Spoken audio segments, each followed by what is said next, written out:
Simalenga ameyasema hayo wakati akizungumza kwa niaba ya mkuu wa mkoa wa Simiyu Kenan Kihongosi katika baraza la Idi lililofanyika mjini Bariadi na kuwataka wakazi wa mkoa wa Simiyu kuendelea kuilinda amani iliyopo.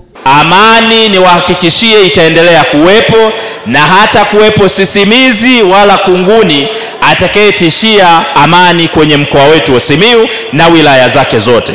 Nasema hayo kwa sababu vyombo vyetu vya usalama vipo tayari, vipo makini wakati wote kuhakikisha watoto, kina mama, wazee na vijana wote tunaendelea kuishi kwa amani, kwa sababu hilo ndilo lengo la kwanza la rais wetu mpendwa Daktari Samia Suluhu Hassan.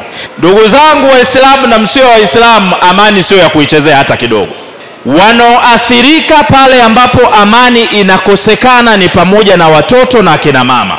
Tunahitaji kama taifa kuwa na amani, na watakotuhamasisha tufanye vurugu au tulete ukosefu wa amani kwenye taifa letu tuwakatae. Awali akizungumza katika baraza hilo la Idi, Shehe wa mkoa wa Simiyu Isa Kwezi amewaasa wazazi kuhakikisha wanawalea watoto wao katika maadili mema ili kutengeneza jamii iliyostaarabika. Kutosimamia maadili kunasababisha leo ulimwengu umekuwa ulimwengu wa ajabu.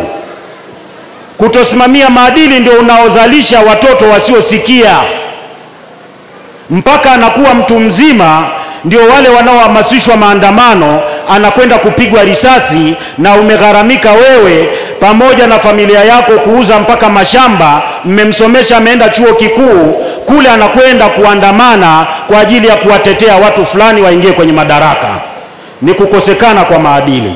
Baadhi ya wakazi wa mkoa wa Simiyu wakawahimiza wazazi na walezi kutimiza wajibu wao wa malezi kwa watoto wao. Mtoto anapokuwa ni mbaya au anapokuwa na maadili mabovu, wazazi wanasukumiziana. Ina kama vile mtoto mpumbavu ni mzigo wa mama, lakini mtoto ni wa baba na mama. Tunaomba tukae kama familia, tuwarudishe watoto wetu katika maadili kwa pamoja.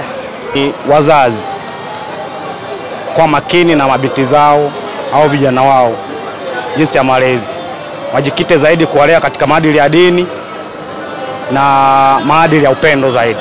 Kutoka mkoani Simiyu, mimi ni Anastasia Po, Clouds TV.